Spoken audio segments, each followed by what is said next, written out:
ಇದು Tom and Jerry ಅಲ್ಲ, ma'am and daughter ಹರಿ ಬರಿ.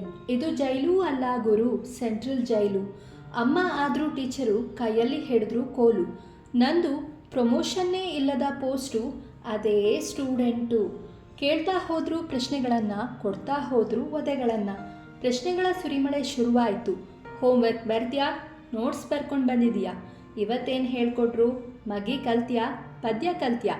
ಇರು ಬಂದೆ ಕೇಳ್ತೀನಿ. ಟಾಪರ್ ಯಾರು? ಎಕ್ಸಾಮ್ ಯಾವಾಗ? ಪೇರೆಂಟ್ ಮೀಟಿಂಗ್ ಯಾವಾಗ? ಓದ್ಕೋತಿದ್ಯಾ ತಾನೇ? ಫಸ್ಟ್ ಬೆಂಚಲ್ಲಿ ಕೂರ್ತೀಯಾ, ಲಾಸ್ಟ್ ಬೆಂಚಲ್ಲಿ ಕೂರ್ತೀಯಾ? ಬ್ಯಾಗ್ ಕೊಳೆ ಮಾಡ್ಕೊಂಡು ಬಂದಿದೀಯಾ? ಏನು ಮಾಡ್ತಾ ಇದೆಯಾ ಒಳಗೆ?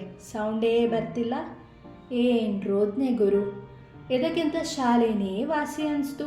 ಅಮ್ಮನಿಂದ ತಪ್ಪಿಸ್ಕೊಳ್ಳೋಕ್ಕೆ 108 ಸುಳ್ಳುಗಳು. ನೀರು ಕುಡ್ಕೊಂಡು ಬರ್ತೀನಿ, ಹೊಟ್ಟೆ ನೋವು ನನಗೆ, ಹಸಿವಾಗ್ತಾ ಇದೆ, ಊಟ ಮಾಡ್ಕೊಂಡು ಬಂದು ಓದ್ಲಾ? ವಾಶ್ರೂಮ್ಗೆ ಹೋಗಿ ಬರ್ತೀನಿ, ಯಾಕೋ ನಿದ್ದೆ ಮಂಪ್ರು, ವಾಕ್ ಮಾಡ್ತಾ ಓದ್ತೀನಿ ಆಯಿತಾ? ರಿಫ್ರೆಶ್ಮೆಂಟಿಗೆ ಒಂದೇ ಒಂದು ಸೀರಿಯಲ್ ನೋಡ್ಕೊಂಡು ಬಂದು ಓದ್ಲಾ? ಪ್ಲೀಸ್ ಹೋಗ್ಲಾ? ಇವತ್ತು ಯಾಕೋ ಟೈಮೇ ಚೆನ್ನಾಗಿಲ್ಲ, ನಾಳೆಯಿಂದ ಓದ್ಕೋತೀನಿ ಆಯಿತಾ? ಏನು ಹೆದರು ಬೇಡ, ಈ ಸಲ ಟಾಪರ್ ನಾನೇ. ಯಾರಿಗೆ ಹೇಳೋದು ನನ್ನ ಪ್ರಾಬ್ಲಮ್ಮು? ಸೊಲ್ಯೂಷನ್ನೇ ಇಲ್ಲದ ಪ್ರಾಬ್ಲಮ್ಮು. 3 ಲೋಕ ತೋರಿಸ್ತಾಳೆ ಇಲ್ಲೇ ನನ್ನಮ್ಮ. ಅಲ್ಲಲ್ಲಲ್ಲ, 3 ಲೋಕ ಅಲ್ಲ, ಬಿಟ್ಟರೆ 7 ಜನ್ಮನೂ ಇಲ್ಲೇ ತೋರಿಸ್ತಾಳೆ.